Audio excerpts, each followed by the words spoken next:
It doesn't look dangerous. That's the first thing people say. They say it's cute. They say it's cheap. They say it's for kids. And that's exactly why this bike spread faster than anyone expected. Because the moment something convinces you it can't hurt you, it stops needing permission. There's a specific kind of object that always slips through unnoticed, not the loud ones, not the expensive ones, not the things adults argue about. It's the in between things, the things that live in the gap between toy and tool, between harmless and real. The Hoverheart 50cc dirt bike lives there.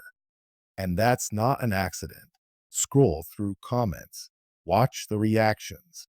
People don't argue about horsepower or debate engineering. They laugh. It's just a kid's bike. That's not even a real dirt bike.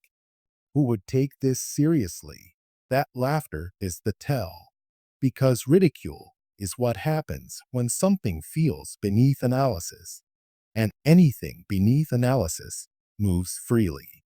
This bike didn't go viral because it's good or fast. It went viral because it dissolves responsibility. When a parent buys it, they aren't buying a motorcycle.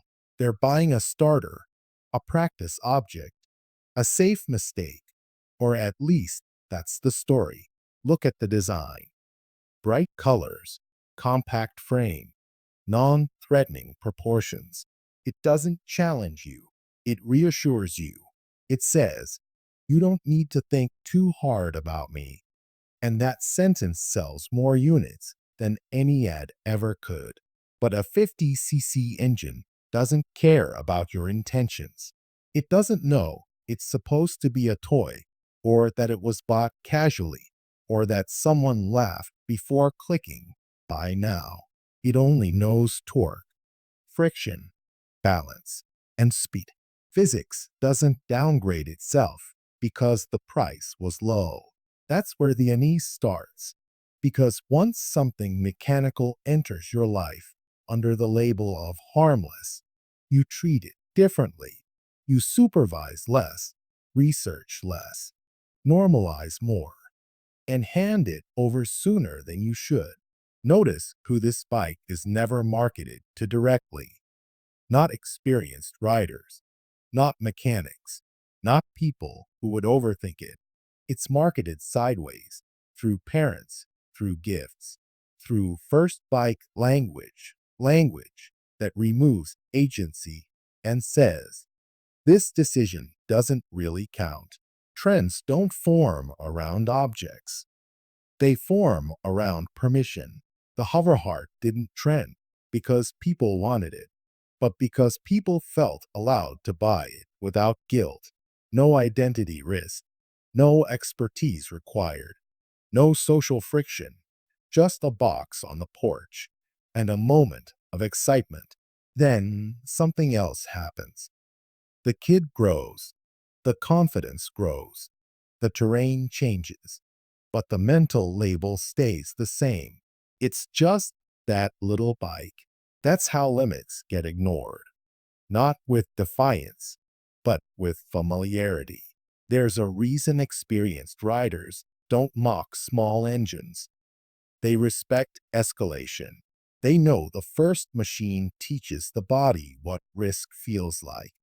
And whatever teaches you risk also teaches you how much to trust it. The pattern repeats. Low price leads to low seriousness to low preparation to high surprise. And surprise is where most accidents live, not in recklessness, but in miscalculation.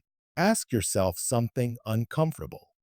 If this bike caused harm, who would feel responsible? The manufacturer would say it's a beginner bike. The seller would say it met standards. The parent would say it seemed safe. The culture would say these things happen. When responsibility is shared thin enough, it disappears. That's why this trend matters. Not because of this specific bike, but because it shows how easily danger gets waved through when it arrives smiling. You've seen this before with gadgets, apps, and starter versions of serious things. We don't fear the thing, we fear the category. And when the category feels small, we stop guarding the door. The Hoverheart 50cc dirt bike isn't pretending to be harmless on its own. We're doing it for it. Every joke, every dismissive comment, every, it's not that serious. That's the fuel. And the strangest part is that if this bike looked more aggressive, more expensive, more obviously dangerous, it would sell less. Because fear slows people down and harmlessness speeds them up. So if you're watching this thinking people are overreacting, that's not an accusation. That's the mechanism. That thought is how the trend moves. The most effective risks don't announce themselves. They wait until you stop paying attention. And once you've decided something can't hurt you, you've already given it permission to try.